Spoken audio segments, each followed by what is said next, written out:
How do we handle the Laplace transform of a periodic function? Well, we're just going to take the Laplace transform of one period of that function and then show how that relates to the function itself.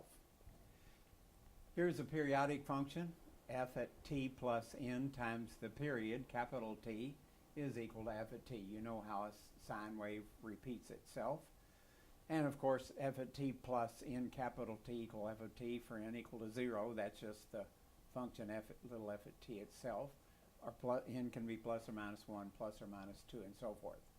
So what we're going to do is just work with one period from 0 up to capital T, and we're referring to that as a windowed portion of that function. Well, let's take a look at that. Here is the periodic function, f of t, and we're going to create the windowed version, f sub t of t.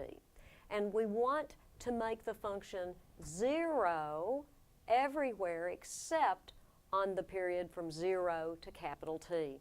So here's the function. It's 0 prior to t equal to 0. It's f at t. From 0 up to capital T, it's 0 from capital T on.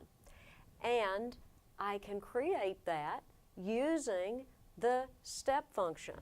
I can turn f at t on at t equal to 0 by multiplying by u of t. That makes it 0 prior to then, turns it on. But then I want to turn it back off and bring it down to 0 at t equal capital T. I can do that by subtracting u of t minus capital T times f at t.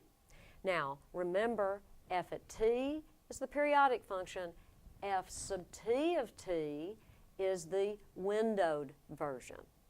And what we're going to do, if you look at that part Dr. Ralston is pointing to there, the f at t part there, actually we're going to replace that f at t with f at t minus capital T, because remember it's periodic, so that little f at t that you see right there, we're going to write it as f at t minus capital T because they're equal, and that makes it work out real nice when we look at the Laplace transform. So here's what you see right here. This is what we have. We turned the function on and then turned it off, and we've replaced the f at t with f at t minus capital T because it's periodic. We take the Laplace transform, the first one, that's simply capital F at s, and you know this relationship that we've developed earlier. With this relationship, then what you see right here is simply e to the minus s capital T capital F at s. We can factor this capital F at s out of here, and that's what you see in this step right here. And then we're going to solve for that capital F of s by dividing by the 1 minus e to the minus s capital T. And so here is the Laplace transform of that function, where this is the Laplace transform of the windowed portion of that function. And so what our objective asks us to do is to find the Laplace transform of a given periodic function. We're going to start with a very interesting waveform here. I've drawn a little gold window to indicate the windowed portion of this periodic function, and Dr. Ralston is going to use that to find the Laplace transform for the entire function. Let's find the Laplace transform of this sawtooth curve that's shown in black that is periodic with period capital T equal to 1. Now, we've shown in orange this first period, which we refer to, and we've drawn a little window around it to indicate that's our windowed f of t, called f sub t of t. And I want to describe it because I have a formula that relates the Laplace transform of the periodic function to the Laplace transform of the windowed function. So I can create this. I want to turn this straight line as just f at t equal to t. I'll turn t on at t equal to 0 by multiplying t by u of t. I turn it off, subtract t out at t equal to 1 by subtracting t times u of t minus 1. So taking the Laplace transform of f sub t, give me capital F sub t of s. That's just 1 over s squared. And then remember, taking the Laplace transform of f at t, u of t minus a, where here a is 1, is e to the minus s times the Laplace transform of f at t plus a. So that would be t plus 1. And the Laplace transform of t is 1 over s squared. The Laplace transform of 1 is 1 over s. So getting a common denominator of s squared, there is the Laplace transform of the windowed function. Now, that is related to the Laplace transform of the entire periodic function with this formula, f sub t of s divided by 1 minus e to the minus s capital T, but capital T is 1. And there's our final simplified result for the Laplace transform of the sawtooth curve.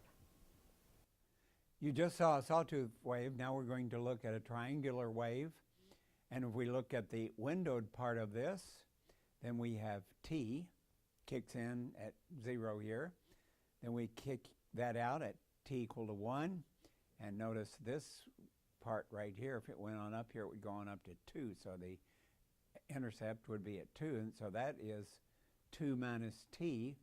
We're bringing in at t equal to 1. And then we're going to take it out at t equal to 2.